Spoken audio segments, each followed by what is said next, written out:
Wherever you go, whatever you do, throw a little at it. Omax, Vest and Briefs.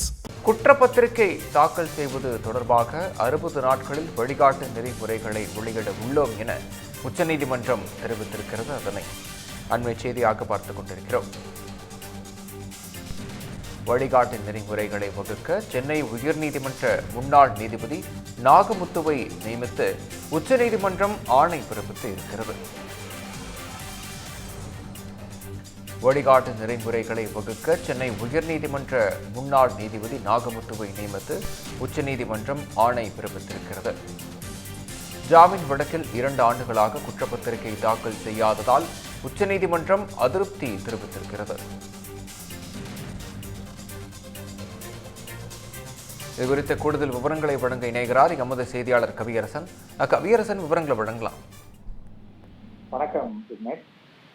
குற்ற வழக்குகள்ல 60 நாட்கள்ல குற்றப்பத்திரிகை தாக்கல் செய்து விசாரணையை தொடங்குறத உறுதி செய்ய நாடு முழுவதும் வழிகாட்டி நெறிமுறைகளை வகுத்து வெளியிட போவதாக உச்சநீதிமன்றம் ஒரு முக்கியமான விஷயத்தை தெரிவித்திருக்கிறது. பொதுவாக ஒரு வழக்குல, அது குற்ற வழக்குல முதல் தகவல் அறிக்கை எஃப்ஐஆர் பதிவு பண்ண பிறகு 60 நாட்களுக்குள்ள சாட்சி, அதான் குற்றப்பத்திரிகைன்னு சொல்றோம், அதை ஃபைல் பண்ணணும். அத பல வழக்குகள்ல அது நடைபெறுவதில்லை அப்படிங்கறத நம்ம பிராக்டிக்கலா பார்க்கிறோம். இதுல முக்கியமான விஷயம் என்ன அப்படின்னா, 60 நாட்களுக்குள்ள சாட்சி ஃபைல் பண்ணலன்னா குற்றம் சாட்டப்பட்டவருக்கு ஜாமீன் கிடைக்கிறதுக்கு அதிக வாய்ப்பு இருக்கிறது. இது முக்கியமான வழக்குகள்ல பெரிய பின்னடைவை ஏற்படுத்தும் அப்படிங்கறதுதான் நீதித்துறையை சேர்ந்தவங்க சொல்லக்கூடிய விஷயமாக இருக்கிறது. ஒரு பெரிய வழக்குல ஒரு இன்ஃபுளுன்ஸா இருக்கிற ஒரு நபர் ஜாமீன்ல வந்துட்டாரு அப்படின்னா அந்த வழக்கின் விசாரணையை பாதிக்கிறதுக்கான நிறைய செயல்கள் நடைபெறுவதற்கு வாய்ப்பு இருக்கிறது அப்படிங்கிறத பல வழக்குகள்ல சொல்லியிருக்காங்க. அதனாலதான் இந்த விஷயத்துக்கு ஒரு முக்கியத்துவம் கொடுத்து 60 நாட்களுக்குள்ள நீங்க சாட்சியை ஃபைல் பண்றதுக்கு தேவையான வழிகாட்டு நெறிமுறைகளை வகுக்க போகிறோம் அப்படின்னு உச்சநீதிமன்றம் சொல்லியிருக்கிறாங்க.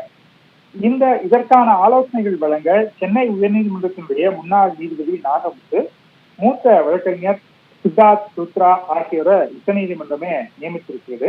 இதனுடைய பின்புலத்தை பார்த்தோம் அப்படின்னா, ஜாமீன் வழக்கு ஒன்றை விசாரித்த உச்சநீதிமன்றம் 2 ஆண்டுகளாக இந்த வழக்குல குற்றப்பத்திரிகை தாக்கல் செய்யப்படல, விசாரணையும் தொடங்கப்படல அப்படிங்கறத அறிந்து அதிர்ச்சி அடைஞ்சிருக்காங்க.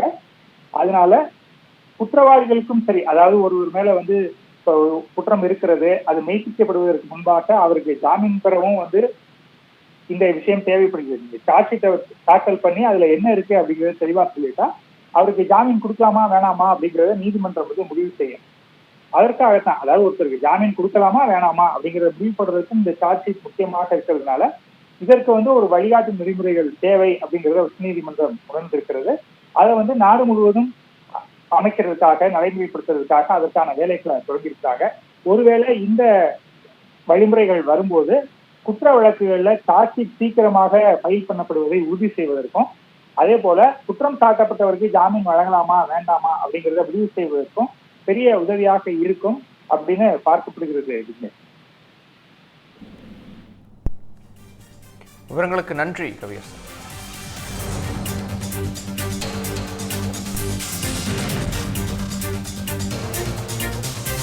Wherever you go, whatever you do, throw a little at it. Omax, Vest and Briefs.